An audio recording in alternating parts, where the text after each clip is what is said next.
हमारा हमसाया मुल्क भारत आए दिन अगर हम साइंस एंड टेक्नोलॉजी की बात करें उसमें नई नई चीज़ें दरियाफ्त करने में लगा रहता है।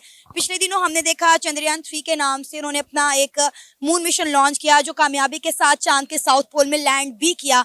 लेकिन अब जो है इंडिया के प्राइम मिनिस्टर नरेंद्र मोदी जो है वो अपने दौरे हुकूमत में गगनयान मिशन जो है वो लॉन्च कर रहे हैं। इंडिया का ये पहला ह्यूमन स्पेस फ्लाइट होगा जिसमें 4 ह्यूमंस को स्पेस में भेजा जाएगा जो स्पेस को स्टडी करेंगे और वापस भी आएंगे। तो आज भारत में उन्होंने ऐलान कर दिया 2035 तक वो स्पेस स्टेशन बनाने जा रहे हैं और 2040 तक वो मैन्ड मिशन लेके जा रहे हैं चांद के ऊपर। तार साहब, इंदौर में डेवलपमेंट्स बताएं और ये बताएं कि और यहाँ पे पाकिस्तान में तो हम जो है वो मार रहे हैं एक दूसरे को। उनके लिए बेस्ट ऑफ लक, बल्कि दुआ गो हैं हम उनके लिए। फर्स्ट ऑफ ऑल तो बेस्ट ऑफ लक उनके लिए कि वो इस फील्ड में अपनी जो है तरक्की कर रहे हैं और दूसरा ये कि वो बढ़ रहे हैं आगे की तरफ। लास्ट जो 3 हेड थे उनके इसरो के वो भी देख लें और हमारे पाकिस्तान के स्पार्को के देख लें हेड कौन थे, तो यहीं से पता चल जाता है कि प्रायोरिटीज़ हमारी क्या हैं। मेरा ये चैनल सब्सक्राइब करें और मेरे हर अपडेट आपको मिले इसके लिए बेल आइकन जरूर दबाइएगा।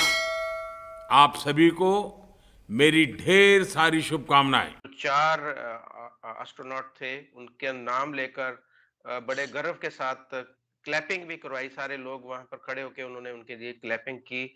और ये जो मिशन है इसके बारे में हमें थोड़ा सा डिटेल से बताइएगा और ये थोड़ा सा हम हिस्ट्री के ऊपर भी जानेंगे कि इससे पहले क्या कोई इंडिया का इस तरह का मिशन जा चुका है। ये थोड़ा सा हमारे जो देखने वाले हैं उनको इस बारे में डिटेल से जरा बताएंगे।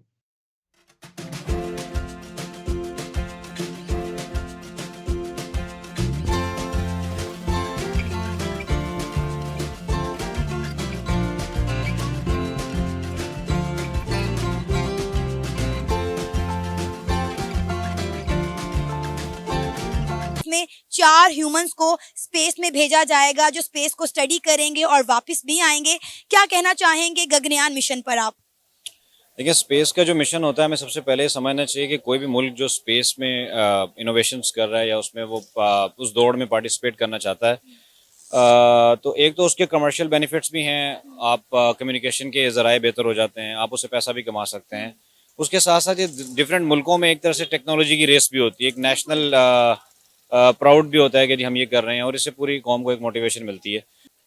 जी, सबसे पहले तो मैं इस चीज़ को अप्रिशिएट करूंगा कि इंडिया इस चीज़ का इनिशिएटिव ले रहा है कि साइंस को एक्सप्लोर कर रहा है और उसमें डिफरेंट एक्सपेरिमेंट्स हो रहे हैं। तो एक तो ये चीज़ है कि मैं उनको कॉन्ग्रेचुलेट करना चाहूँगा और उनको बेस्ट विशेस दूंगा कि वो सक्सेसफुल हों।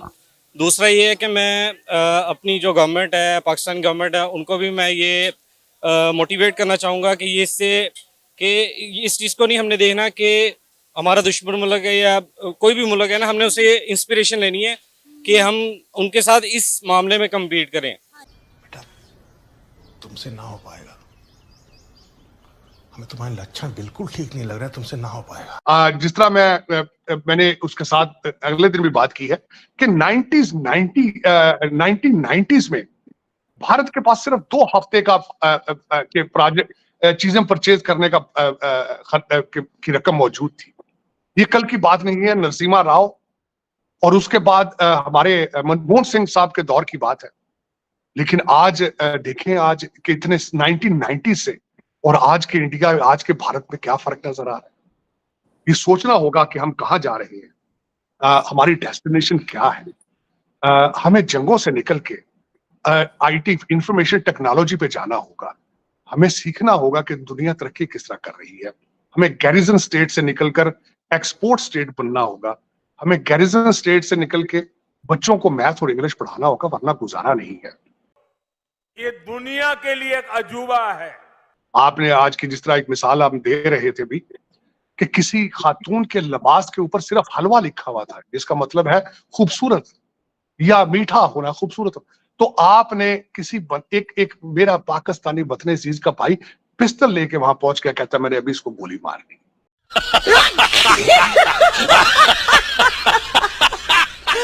जो हमारा सुपार्को इदारा है वो इसरो से पहले भी जो है वो बनाया गया है पाकिस्तान के अंदर। इसरो की जो फाउंड किया गया वो बाद में मतलब जो है उसको बनाया गया है। लेकिन अगर मैं सैटेलाइट लॉन्च की अगर आपसे बात करूं तो अब तक जो है वो इसरो जो इंडियन स्पेस रिसर्च ऑर्गेनाइजेशन है वो 400 के करीब सैटेलाइट जो है वो भेज चुकी है। और अनफॉर्चुनेटली अगर मैं अपने मुल्क की बात करूं तो हमने एक भेजा है, वो भी with the help of China.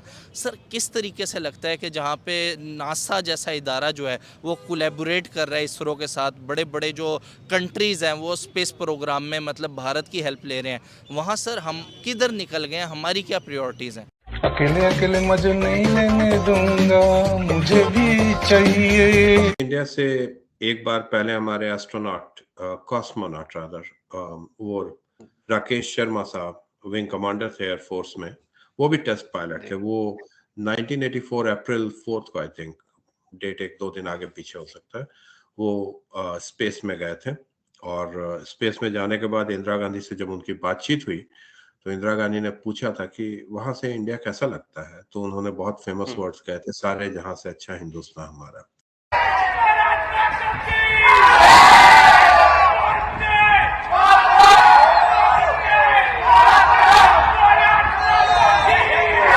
Those are the famous words. I still remember, right? तो राकेश शर्मा साहब was the first cosmonaut in space. और अभी जो अनाउंसमेंट हुआ है इसमें 4 टेस्ट पायलट्स हैं, ये भी सारे के सारे चारों टेस्ट पायलट्स हैं। इन चारों का मतलब अच्छा खासा एक्सपीरियंस है इंडियन एयरफोर्स में, प्लस इन लोगों ने सुखोई MKI उस पर काफी दिनों तक काम किया है। So all these 4 pilots are kind of season. इसमें ग्रुप कैप्टन प्रशांत बालकृष्ण नायर हैं, जिन्होंने अभी एक एक्ट्रेस से शादी किया लेना, उनकी वाइफ ने आज ही कहा कि उनकी शादी हो चुकी है प्रशांत साहब से। फिर ग्रुप कैप्टन अंगद प्रताप हैं, ग्रुप कैप्टन अजीत कृष्णन है, और विंग कमांडर शिवांशु शुक्ला है। अगर आपको एयर फोर्सेस के बारे में मालूम हो तो जो ग्रुप कैप्टन होते हैं वो थोड़े सीनियर होते हैं, और उस हिसाब से अगर देखा जाए तो सबसे जूनियर इसमें सबसे यंग जो है वो विंग कमांडर सुभाष शुक्ला जी हैं। सो ये 4 लोग सेलेक्ट किए गए हैं।